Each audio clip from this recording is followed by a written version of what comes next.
Welcome to the Breakdown, recorded June 16th, 2020. This is the show where I break down some of the biggest stories happening in the world right now that you may not have heard about. Now, this is my opinion. If you want to learn more about these stories, check out the show notes down below. I'll put a link to each story there so you can read about them for yourself and let me know what you think. I'd love to hear from you. If you're new here, do me a favor, hit that subscribe button, hit that thumbs up. We're posting videos every week talking about some of the biggest things happening in the world that I think people aren't paying enough attention to or may not have even heard about. First though, before we get into the video, a quick update. So I am at the new home. I'm not in the new studio. So I know I missed last week's videos. I apologize. I posted an update in the channel and over on my Twitter account.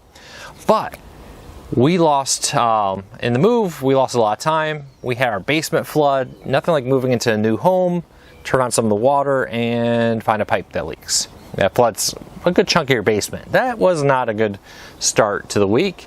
Then the truck came on Thursday, unpacking and all that kind of stuff. So I'm running a little bit behind. I didn't get the new studio set up like I had planned to by this point. We'll try to work on that this week. But for now, you're going to enjoy some beautiful outdoor scenery as we get ready to move into the new studio. So bear with me as we deal with all that and enjoy some birds, enjoy a little sunshine. We'll be into the new studio real quick. And thanks to everybody for the kind words and the support. Hopefully everything will go well. No more broken pipes, no more flooding. We got that all taken care of, fingers crossed. So let's get into the news of the day. All right, starting off with Walmart's new effort to take on Amazon. Now, Walmart has long been a dominant force in shopping for walking into a store, but their online shopping has been, compared to Amazon, very small.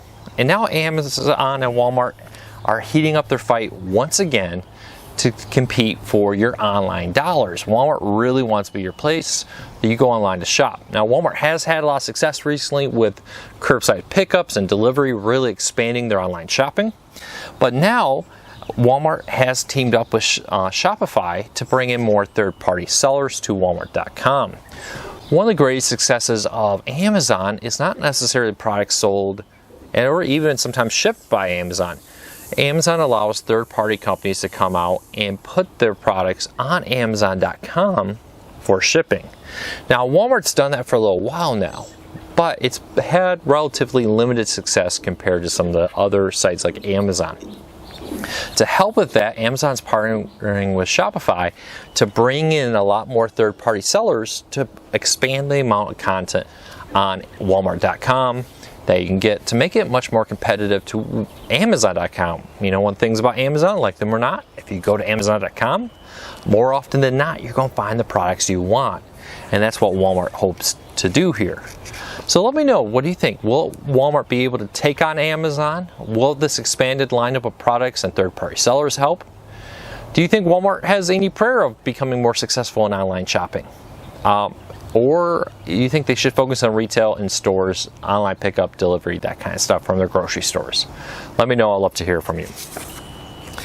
All right, Google has announced a new crackdown on illegal housing ads. So Facebook recently had a big fine for basically what they did. They allowed people who advertise to target specific locations, genders, all kinds of different things when you put an ad up for housing. Now, a lot of this is standard. I've done a lot of Facebook ads when I had a large Facebook page where you could go in there, you could say, hey, I want to target people who live in the United States. I want to, I'm looking for this, I'm looking for that. All kinds of different things where you could go there and say, hey, I want to talk to people who are interested in football or basketball or whatever.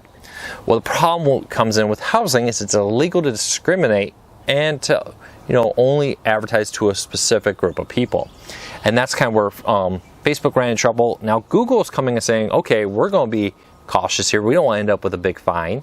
So we're going to not allow people to target based on age, gender, and zip code. So you can no longer do that. Now, the zip code one I definitely get. If I'm advertising a house here, I kind of want to market it to people who live here to a point.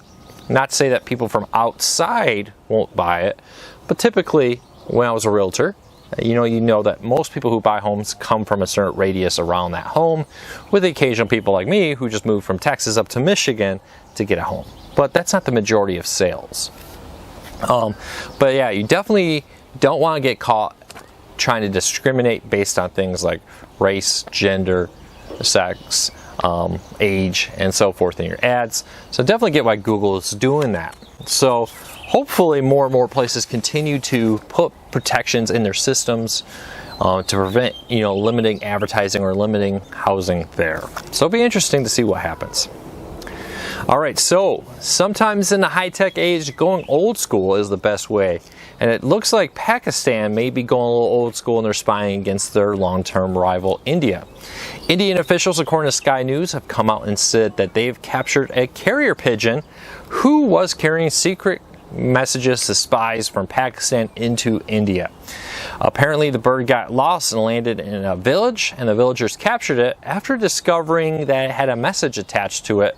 Brought to the authorities. Authorities looked at it and said this is a Pakistan spy message.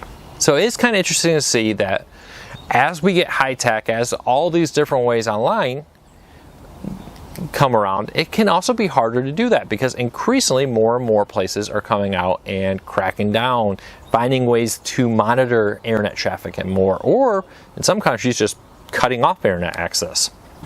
So in this case, Pakistan apparently has gone into old school mode and brought in carrier pigeons. And it kind of made me think a little bit about this whole concept of, as we go forward, what kind of old school methods are we going to go back to? Because the new methods, maybe not as secure as we want, maybe not as safe as we want, or maybe even as reliable as you want. Have you noticed anything where you're like, this was a cool technology, but I'm actually going a little old school, going away from it?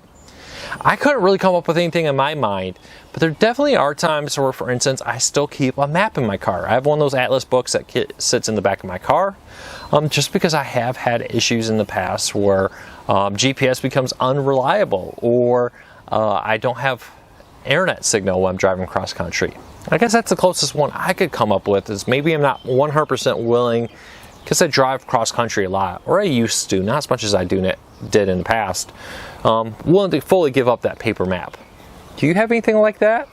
Let me know. Leave me a comment. I'd love to hear from you. All right, do you live in the United Kingdom? Did you get an Amazon package with a wedding ring in it?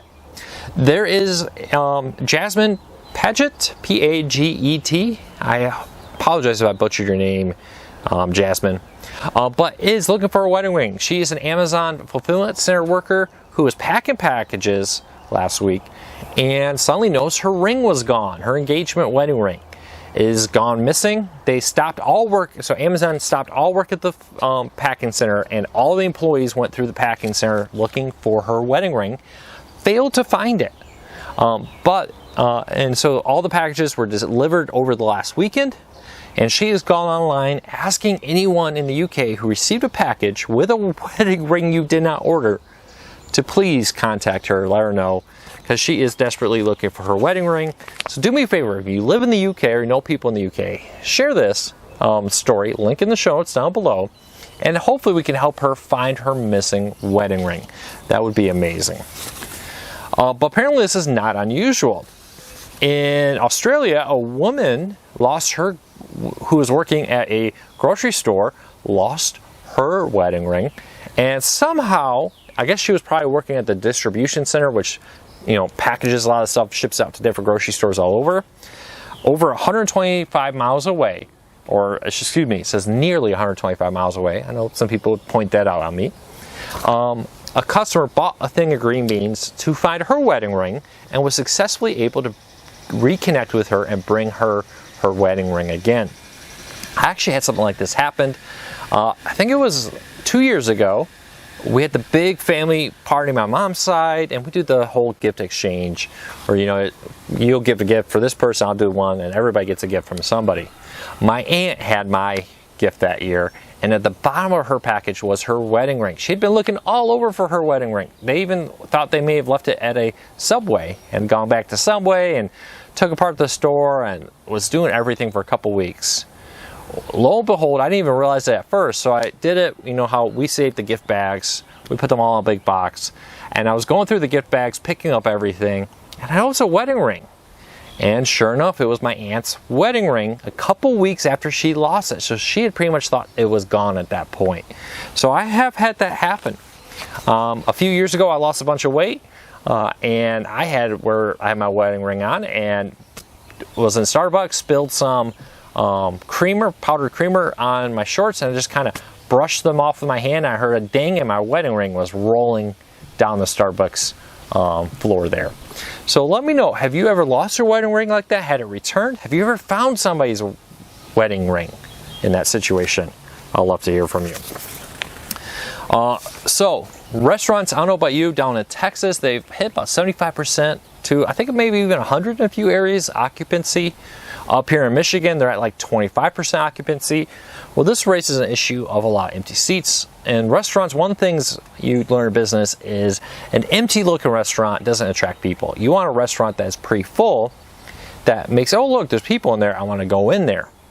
So restaurants have started to purchase dummies in large amounts, dress them up, and put dummies at the social distancing table. So of just crossing them out, taking the chairs away, removing tables, they're putting dummies in their place to make the restaurants look more full, make it look a little bit more appealing to come in. I'd love to know what you think. Do you think that having dummies out there is a effective way to kind of, with this whole virus situation, to come in and have the restaurants look more full? And lastly, are you a golfer? Well, one of the things in golf is the hole-in-one. The idea that in one hit from the tee box, I can put it in the hole. It is kind of the pinnacle achievement of golfing out there. And many golfers will be well into late in their life before they'll get one, if they ever get a hole-in-one. Well, this boy doesn't have to wait that long. In Florida, William Kelly, 5 years old, hit a hole-in-one when he's just 5 years old. So, have you ever hit a hole-in-one? I've been golfing since I was about 5. I've never had a hole-in-one. I've come close. I've been about this close to a hole-in-one. Maybe fortunately, it didn't happen because I was actually golfing by myself that day and no one would believe me if I told them that happened. But, William Kelly, congratulations, 5 years old on your first hole-in-one down in Florida. Let me know, have you ever had one? I'd love to hear from you. Well, that's it for today. I'm going to go inside, finish unpacking, get that new review studio set up. Now that the carpet's all dried, oh man, what a disaster that was. But I'm very excited to be back. Regular videos, regular schedule. Hang in here with me. I really do appreciate it. So I hope everybody takes care. I hope you all have a fantastic day. I'll see you later this week. And don't forget, hit that thumbs up. And if you're new here, hit the subscribe button. I'll really love to hear from you.